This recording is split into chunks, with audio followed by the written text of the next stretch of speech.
morning, good morning. I'm just elated to be here. I never thought in 50 years ago that I would be back standing here to say good morning. And this morning, I want to just take a minute to share my story with you as being the first Black on this campus. And that was some 50 years ago, and I just don't realize how fast time flies, and I had to put it on paper and say, how long ago has it been? It has been 50 plus years, because I came in 1967. It was in the midst of the civil rights movement, a time when Black students weren't allowed to attend the college or university of their choice. A time when we were denied job opportunities. Even though we may have had a college degree, you still didn't have that opportunity to get the best job. You know, most of us worked, Blacks were working teachers. That was a job that was open for us. But past that, it was very limited unless you went, even the bank was limited. After I graduated, I went to the bank in Lynette and worked there for a couple of years, but the only way I got that job was through a protest in West Point, where the Blacks boycotted the stores and was demanding equal rights for jobs. So I got that job as a teller, and I worked there, I think it was 2.5 years, earning $75 a week. $75, so it was, I think, $150 bi-weekly pay. So we're still fighting. And during that time, in the early 60s and 65, we had Dr. King was marching, he was preaching, staging protests.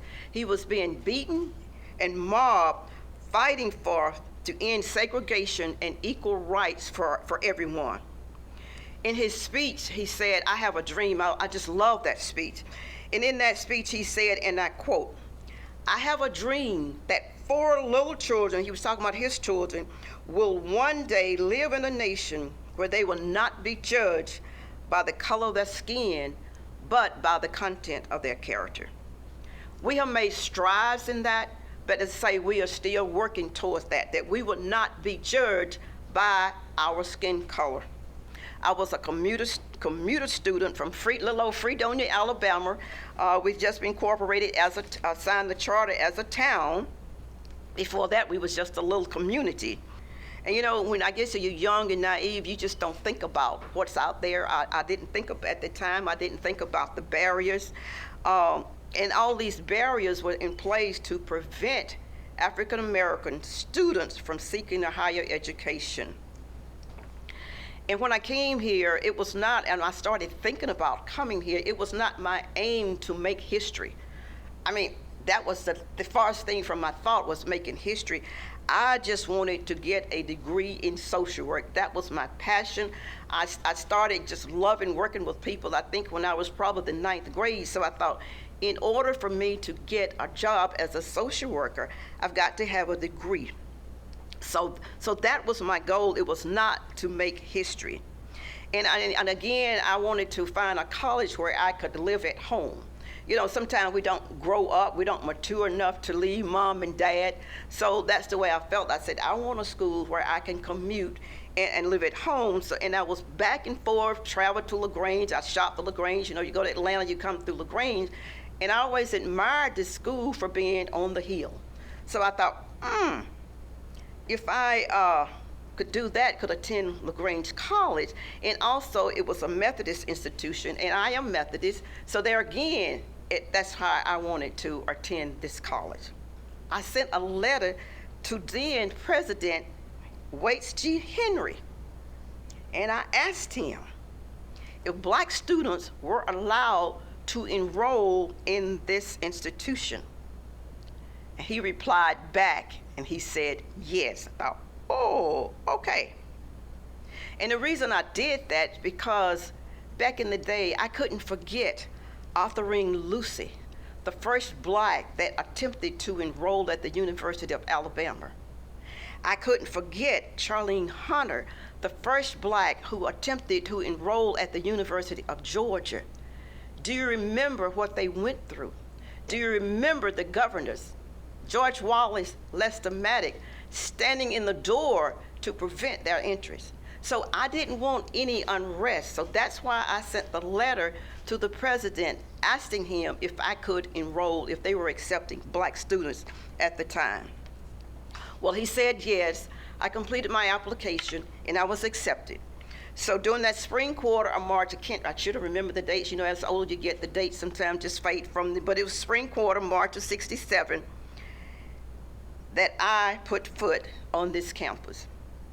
It was so funny because when I got here in the parking lot, I didn't see any black students. I thought, okay. So I completed my registration, went home, came back the second day, still looking around for black students, still didn't see any. So it was about the third day that I was informed that I was the only black student here on campus. Well, you know, my heart started pounding by then, and I'm thinking, what do I do? So in my head, I said, okay, I've come too far to turn around. I got to keep going. So I am glad that I made that decision to stay here. And so everything just started coming together. And believe it or not, everybody just welcomed me with open arms. There was no unrest. There were no racial slurs. I mean, faculty, I had the best student advisor. Dr. Negley was here at that time. He was my advisor, wonderful, guided me through my 4 years. So I am always, will forever be indebted to him. And all the other faculty were welcoming me. So that made it a lot easier for me to be here. And today being at that time in '67, being the only black student, and I looked at my demographics, your demographics, and I see today there are 100+ black students here on campus. Am I correct? So, you know, I just applaud you for that. I applaud you for that. And then in the spring of that following fall, 6 black students enrolled. And I thought, whew, sign of relief. I do have somebody now of color that's on campus. So we bonded, but there again, doing it because I was a commuter, we didn't have that really friendship, the campus life friendship. We would meet and see each other passing through classes. But anyway, that was relief when they came on campus. And right now, I just want to share, it wasn't an easy road. I want to share some of my challenges that I faced while I was here on campus. And number one, being a graduated from a segregated high school, only blacks. And of course, when you are attending a segregated high school, you are limited in what are your background, or your subjects. So when I came here, I was limited in English, math, had never had a foreign language before, never. So, which meant I was already behind my schoolmates because I didn't have, because of my limited background. So my first year of classes was pretty much remedial. I had to play catch up with the rest of my classmates, but I made it through that first year, And then my second challenge was being the only black on an all-white campus meant that I had to find my place with the other students. So that was kind of a challenge. You know, it's like we didn't have that friendship. Everybody they were welcoming me, but you could still feel when there's one ingredient that's missing. You don't have that connection. So that's the way I felt. And then, you know, when you're walking on campus and you're being the only one, you're singled out because everybody's watching you move. You know, they looking at you, and, you know, I don't know if they were waiting for you to make a mistake or how you're going to act. But that's how I felt. But there again, I made it through that. And then I realized that I had to study a little bit harder to keep my grades up. And I remember the first assignment it was Religion 101, and we had to do a term paper. Okay, so I did my term paper and I turned it in. I was so proud of my paper until I got it back. And when I got it back, there was more red marks on my paper than blue ink that I used to write it. And I go, oh my goodness. So from that point on, I knew that I had to study. I had to focus if I wanted to graduate. So, you know, sometimes we have to bring back, we have to hit So when I got that, I went, okay, I'm here to graduate. This is a school of choice that I wanted to attend.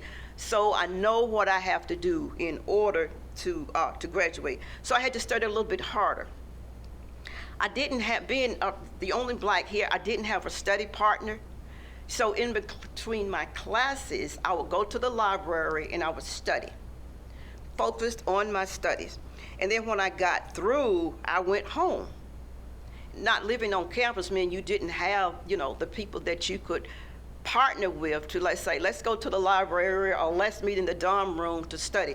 So I didn't have that. So everything I got was on my own. I had to do it on my own. But I got through that too. And then my next challenge was the challenge of feeling isolated. As I said before, the students and the faculty, they were welcoming me, they were nice, but I had no campus friends. And you go to college, that's where you bond with, you make friendships, lasting friendship, lifelong friendships. So that I missed that as in my life. You want those friends that you can meet that 10 years, you can write a letter and say, let's get together, let's go on a trip, or let's do something together, let's have lunch. Well, I did not have that. So I feel that that was a part of my life that I missed. And part of it is because I guess if I had lived on campus, it would have been better because I was a commuter. So, I would come to class and go home. I didn't participate in any extracurricular activities, and I'm not sure whatever we had back then. I know we had a basketball team, but like Black Girls Magic, we didn't have anything like that. So I missed that as part of my life.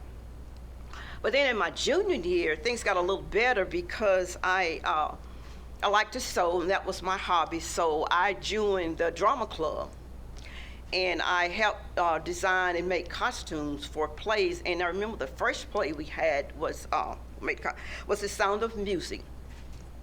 And that play, and we went to Callaway Gardens, and it was presented during the summer at Callaway Gardens. So that was very exciting. That was an exciting part of my life there. And then in my senior year, I got a chance to do my field placement at Muskogee County Department of Human Resources, or DFACS. That was eye-opening.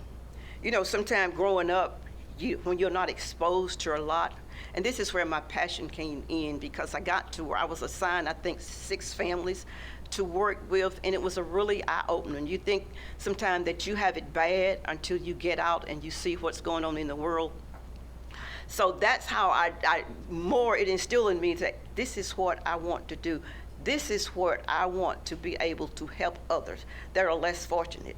And sometimes, they only needed a kind word, a little bit of encouragement. So that was my passion. So that was really the enjoyment, highlight of my college career there. And I think in saying all of that, what in the challenges that I faced, it was through faith and prayer that got me through, because I had to have faith that I could do it. And then I was praying, and my parents were praying for me, because every morning that I left, they felt so uncomfortable thinking, what's your day going to be like? So I know that God hears all prayers, and I just thank Him. Every morning I get up now, I still have to say thank you. Thank you for where you brought me from, and thank you for where I am now in my life. And then if I have to ask the question again, if I had a chance to change history, would I change anything? My answer is no. Even though I faced challenges, I shared some tears along the way. Many times I wanted to give up. But I think at the end, I came out victorious. Because this college on the hill prepared me for my career path, and I will always be indebted. And I know President Baxter, you were not here at that time, but I am just so thankful for this college and what you are doing for the students here at LaGrange. In 1973, I was hired as a social worker, my passion, with the Chambers County Department of Human Resources. And after 49 years, wow, you're right, after 49 years, I am still employed.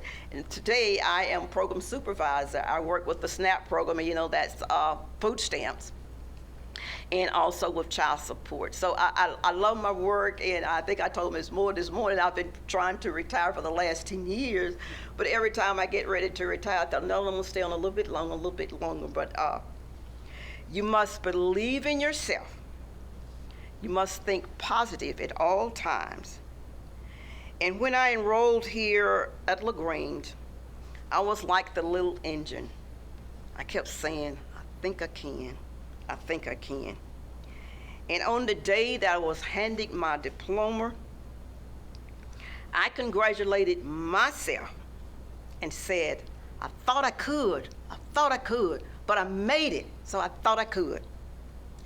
Ladies, your future is so much brighter today than it was 50 years ago when I enrolled here at LaGrange. There are so many doors of opportunities just waiting for you. Be brave, be courageous, and I always say, aim for the moon that's high, because if you miss, you'll always be among the stars. Thank you.